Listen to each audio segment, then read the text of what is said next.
maaga mong umuwi. Gusto yung laro? Nancy? Anak, bakit? Si Barb. Tingin ko, may nangyari sa kanya. May nangyari masama. Di ko alam, Chef, ha? Ano yung di mo alam? Para kasi wala sa hulog tong Terry Edge na to. Yung anak, pinag-experimentuhan daw, LSD mind control. Napabulaanan din at binasura din yung paya. Sige, mo siya. Tingnan mo to. Si Dr. Martin Brenner. Sino? Si Brenner. Hawak niya ang Hawkins Lab. O, tapos, Hindi ka napapaisip. hindi masyado. May kinasangkutan lang sa mga Jeprox noon. Ano naman? Hindi to tungkol sa mga hippie.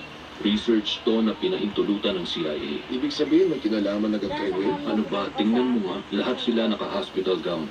Yung telang nakita ng teacher dun sa may pipe, mukhang galing sa hospital gown na yon. Mali ba ako? Ewan ko, Chief. Ano ka ba naman? Tulungan mo naman ako.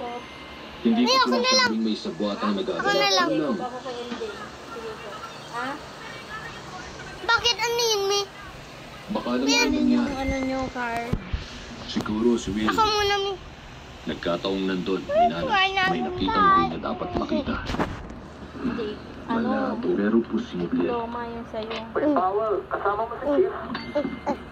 Si Hopper to, balita. Kahos.